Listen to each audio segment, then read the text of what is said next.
was 19 years old when I was diagnosed with lupus. I believe I was diagnosed with lupus at the age of 19. I was sick for 20 years. I was unable to have children.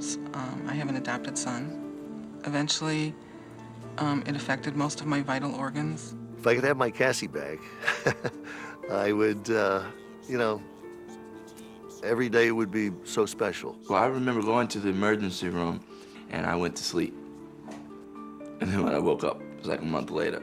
Woke up one morning devastated. I'm still mourning the fact that I had a healthy child who is no longer a healthy child. I didn't know that it would be so bad. I didn't think that it would change my life so much at that point as it had. Lupus destroyed my kidney. So I would say my biggest fear is actually dying. I'll be honest with you.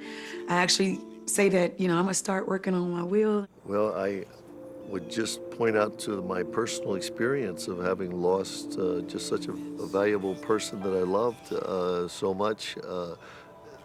You know, it was something that I really didn't think about enough and didn't hope that it would never happen. But it's a life-threatening type of situation.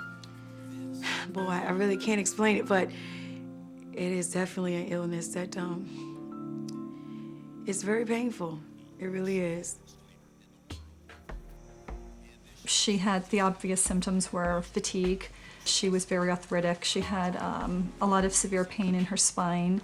Her hands were doubled in size. Her feet were so swollen that she could barely walk. Her ankles were very fragile.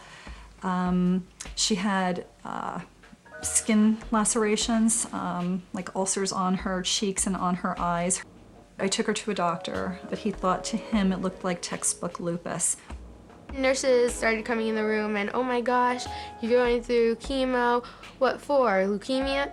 No, lupus. I had to explain to the nurses why I am going through chemo for lupus. I definitely want to have family, but I'm already telling one of my sisters, well, you're gonna have to be a surrogate mom because my doctor told me I can't have children. So people come up to me and why are you thinking about things like this? Well, because I have to. The lung involvement had really taken over my life. I had about 12 to 15% of my lungs functioning and was on 24-hour-a-day oxygen. I had been on steroids for 20 years, so I weighed 254 pounds. I had failed all of the conventional lupus treatments, so they put me on oral chemotherapy at home, which is very dangerous and can cause bladder cancer, but it was the only thing that they had to keep me alive. And I contacted Chicago, Northwestern University, Dr. Richard Burt, who was doing stem cell transplant research for lupus. He had only done a few at the time. When I talked with him, he had done 3. They were successful, but he had only done 3, which was really a difficult decision because I had a 9-year-old son and I wanted to see him grow up, but at that time, there was no hope to see him grow up. And a year later, I was able to read a book. This was 2 years after my transplant now. I was able to read a book. I was starting to help my son with his math again, and remembering how to do simple algebra that I had done, years before. She really wanted to be a mom. They bought a big house. They bought a house that actually had 5 bedrooms in it, and she was hoping to fill that house. Little Mikey was born, and just such a joy. I mean, it made her so happy, and it made us so happy. She had been home only a couple days, and she didn't feel right, and they had to rush her back. We rushed her back to the hospital, and she had heart failure. She had to get on all this extra medication, but somehow she got through that.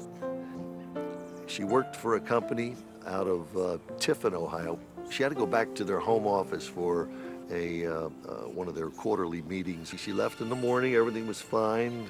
Later on that afternoon, when she was out there, she just got progressively weaker and sicker. The people that she was working with felt that she should go to the hospital. We got into the emergency room, and as soon as we walked in the door, we were met by this woman who identified herself as a chaplain. And, you know, I figured, why are you here? You know, I didn't want to hear that. It was a period of about 32 hours from the time that she started to get sick until she passed away. Parents, hug your children, you know. Don't let a day go by without saying, I love you. I think many people don't appreciate something that I think is an incredibly important concept, and that is that these young patients, and mainly women, have exceedingly high rates of heart attacks and strokes. They fear death. I mean, without a doubt, you can die from lupus, and that's a big fear. They fear disability. They fear losing their job. Many of the women fear that they'll never have children because pregnancy can be a challenging time for women with lupus. They fear that if they have children, they can't care for their children, that they can't be an effective mother or parent. They can't be a good spouse because of the unpredictable nature of their disease. We as a community have to do several things. We have to talk about it. We have to petition our congressmen. We have to get the federal government to sit up and say this disease has to get just as much attention as other devastating and potentially fatal diseases. We need more research dollars. We need more physicians and more scientists thinking about lupus and working in this area. And we have to do it now.